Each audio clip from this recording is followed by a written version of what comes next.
Dude, where'd you get that? The get up? My friends. Oh, I gotta get one of those. Nice.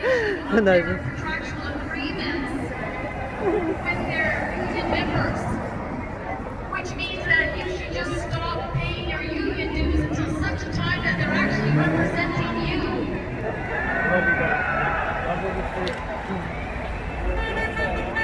These memberships, the unions, the CFIB, we're not a free pass for them and free bus. Right? They have a duty to represent small businesses, to represent their members, and you remember that, and you hold their feet to the fire, and we're going to have to do that. We're going to have to do that with our kids, with all this nonsense that is today. We're letting kids get double jetters and get free sports. Are you kidding me? As you heard today from the nurses Thursday, and I got all of my death certificates as evidence that these injections, these experimental injections, are causing severe harm, permanent harm, and death. You are wrong. You touched your kids with it, and so therefore we're also coming out with a notice of liability that will be directed directly at the health professionals who are injecting them.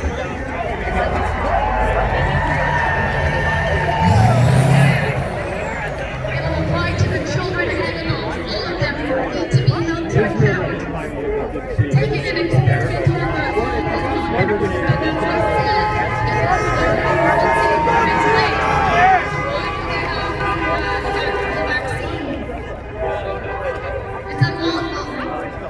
and they have no right to be injected anyway because it is so fundamental. It is not a sport.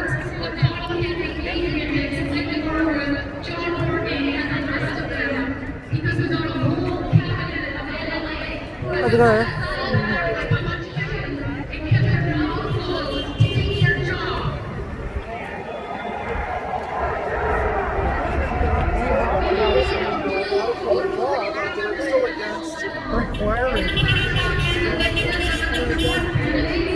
We're going to clean out our school board trustees, we're going to clean out our municipalities, and we're going to clean out our provincial and federal legislatures.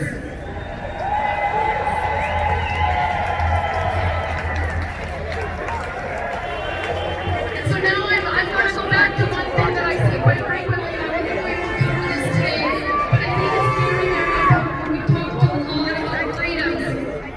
And a lady came to me at the meeting, and it's constructive feedback, or there's something you want to say, we all have different views, and I welcome that.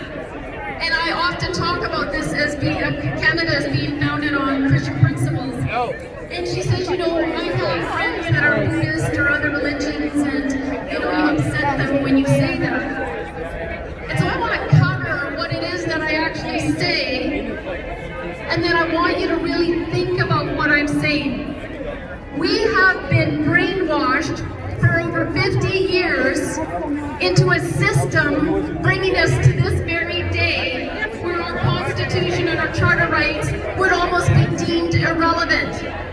They are toppling our founding fathers for the reason that our freedoms are built on what they gave us. So why are we being afraid or shy or afraid of hurting someone else's feelings to talk about them? So Canada's, our freedoms, our rights, everything was founded on a Judeo-Christian nation. It was inherited through our British Commonwealth. It's embedded in our Magna Carta, and it forms our laws and our values. And it's the system of government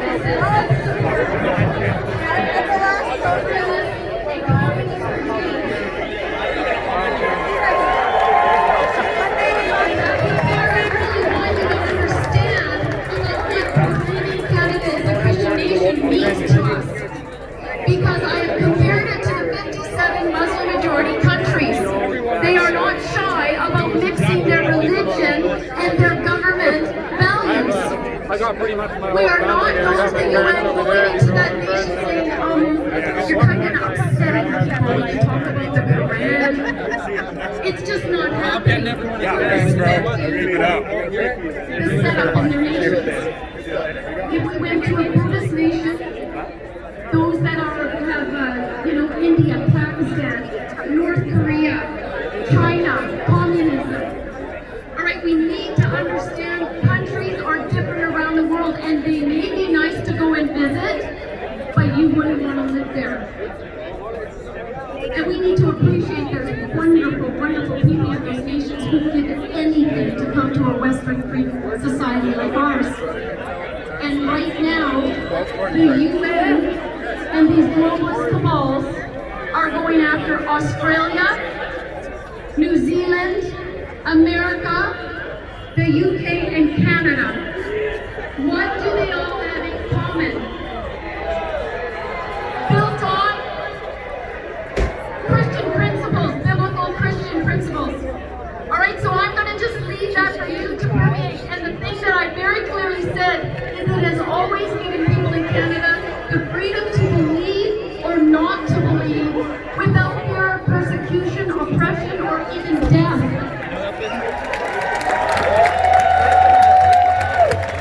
This is to be valued greatly. I'm going to leave you with, I love Psalm 94. Okay? Psalm 94, there is a dark evil that has filled this land. I think we can recognize it's an unprecedented battle against good and evil. But Psalm 94:15 says, judgment will again be found on justice, and those with virtuous hearts will pursue it. You have a virtuous heart if you are here today pursuing freedom and righteousness.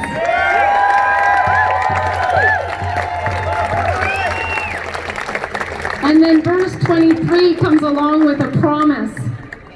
God says he will turn the sins of evil people back on them.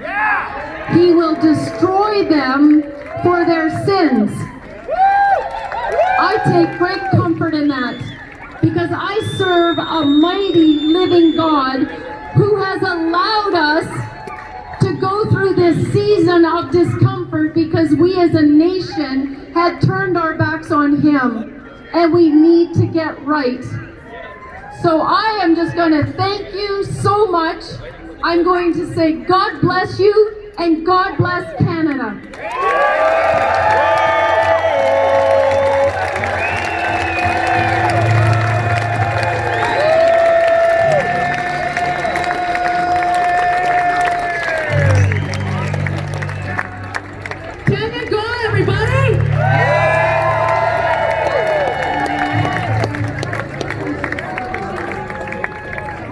That woman is probably one of Canada's, but definitely BC's biggest freedom fighters. Thank God for Tanya, because I think I sent about 10 to 20 people a week to her page. And it has helped so many people. So actionforcanada.com. Odessa, where are you? Come on over here, beside me. Before I introduce my next speaker, and it's our final speaker of the day, I have something very important I want to share, and I want everybody to partake in this. And I need you to listen. We've done this a couple of times before, but never with a group this large. And you're going to want to see this, so get out your phones and record. I'd like to know how many people here know somebody that has had COVID. So it's kind of maybe 25 or 30% of the crowd, maybe. It happens, right? You sweat, you poop, you barf. It's part of life. But there's a few people that we know that have passed away from COVID or with COVID. And I'd like to know what those numbers are too. Show of hands if you know somebody who's actually died from COVID. I'm seeing tens of hands, maybe 20, 30, maybe. And there's several thousand people here right now. This is supposed to be a massive pandemic. But what we realize is the reality of the situation. I have another question for you. How many people know someone that is suffering with mental illness or addiction right now?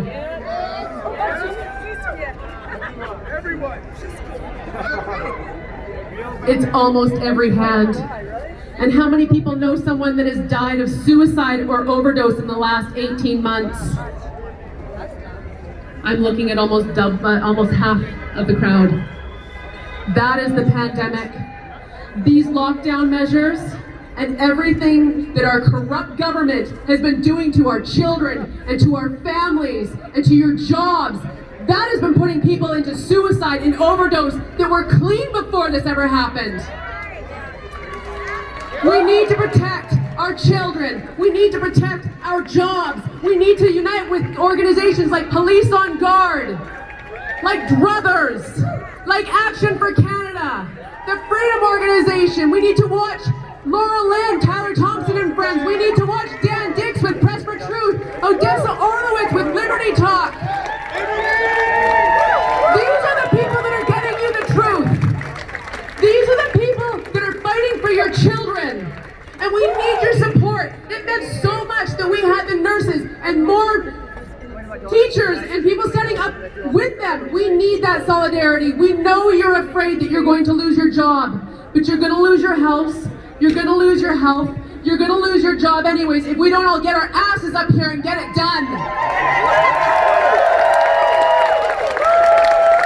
This crowd is beautiful.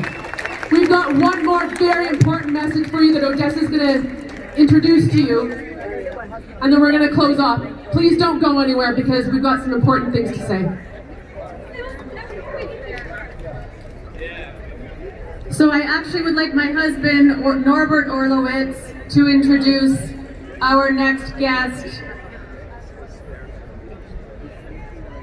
And they're going to explain the importance of unity between us and them, but really we're all one. So I'm going to have my husband, Norbert Orlowitz. He's the owner of Liberty.com, LIBRTI.com. That's where you can go, where you won't get taken down. Thousands are joining.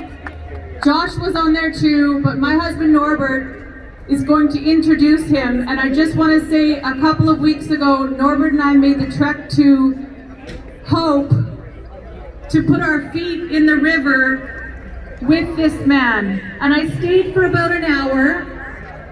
And then because I'm a very confident woman and I know I'm equal to a man, but very different, I left them as two men from different backgrounds to figure out what to do. And us as women need to remember that the men have a role and sometimes we need to back off.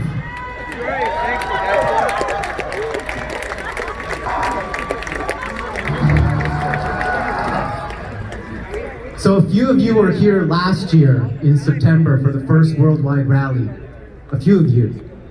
It was a much smaller crowd. And what I remember is that certain individuals who have a benefit from dividing us, certain individuals like our politicians, like Jagmeet Singh and Mr. Trudeau and Adrian Dix and all of these corrupt politicians and the corrupt media and the NDP and even people like David Suzuki.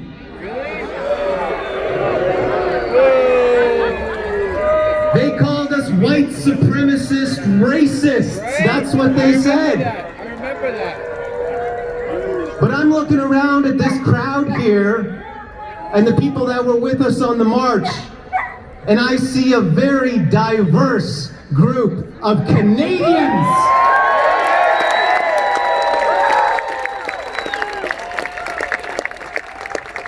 And they are petrified of our unity. They want to divide us into left and to right. But we are not that dumb, politicians. We are Canadians. And with that, we stand together for freedom, for peace, compassion, love,